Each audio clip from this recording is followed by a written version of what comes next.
नमस्कार, मैं रोहित कुमार। आप देख रहे हैं न्यूज फॉर नेशन। बिहार की 243 विधानसभा सीटों पर 3 चरणों में चुनाव होंगे। 10 नवंबर को इन चुनावों के नतीजे आएंगे, जिसके साथ ये तय होगा कि 2020 में बिहार का नया मुख्यमंत्री कौन होगा। तेजस्वी यादव वर्सेस नीतीश कुमार की इस लड़ाई के बीच में अब बिहार विधान परिषद की भी 8 सीटों को लेकर के अधिसूचना जारी कर दी गई है, जिसमें से जो 4 सीटें हैं वो स्नातक कोटे की हैं, जबकि 4 जो सीटें हैं वो शिक्षक कोटे की हैं। चुनाव आयोग की तरफ से जो जारी किया गया है, जो शेड्यूल जारी किया गया है, उसमें आप देखिए कि 4 सीटें हैं जो कि ग्रेजुएशन कोटे से आती हैं और 4 टीचर कोटे से आती हैं। इस पर चुनाव कोरोना काल में ही हो जाता, अगर कोरोना नहीं रहता तो ये जून जुलाई के आसपास में इस पर चुनाव संभावित थे, लेकिन क्योंकि चुनाव जो हैं वो देरी से इसलिए हो रहे हैं एमएलसी के, क्योंकि कोरोना की वजह से देश भर में लॉकडाउन जैसी स्थिति थी। ऐसे में बिहार विधानसभा चुनाव के पहले, यानी कि जब पहली वोटिंग जो पहला चरण है उसके पहले ही इन सीटों पर चुनाव हो जाएंगे। तो जो सीटें खाली हुई हैं उसमें नीरज कुमार, दिलीप कुमार चौधरी, देवेश चंद्र ठाकुर, एनके यादव, नवल किशोर यादव, मदन मोहन झा, संजय कुमार सिंह और केदारनाथ पांडे शामिल हैं।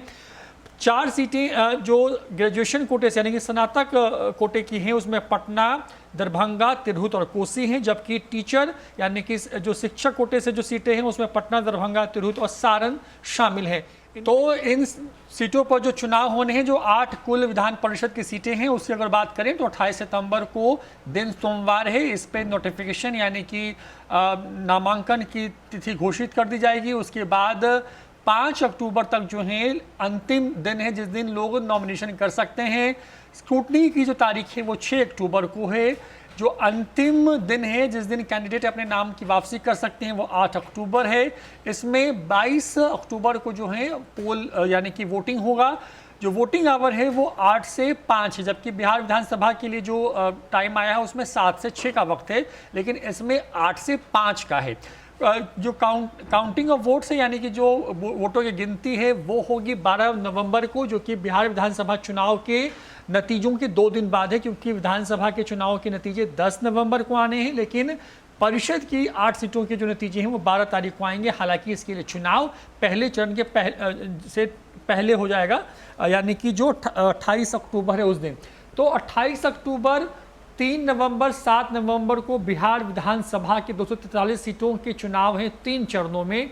उसके नतीजे 10 तारीख को आएंगे, जबकि इसमें 22 अक्टूबर को ही जो है वोट कास्ट की जाएंगे 8 विधान परिषद के सीटों में, जिसमें जो सीटें हैं उसको लेकर के नोटिफिकेशन जारी कर दिया गया है। उसमें तमाम शेड्यूल हमने बताया आपको। तो यानी कि विधानसभा चुनाव के साथ साथ आप एक तरीके से कह के चल सकते हैं कि परिषद के भी चुनाव होंगे और उसकी वोटिंग विधानसभा चुनाव से पहले ही संपन्न करा ली जाएगी। हालांकि उसके नतीजे जो हैं विधानसभा चुनाव के 48 घंटे बाद जारी किए जाएंगे। फिलहाल इतना ही। देखते रहिए न्यूज फॉर नेशन। नमस्कार।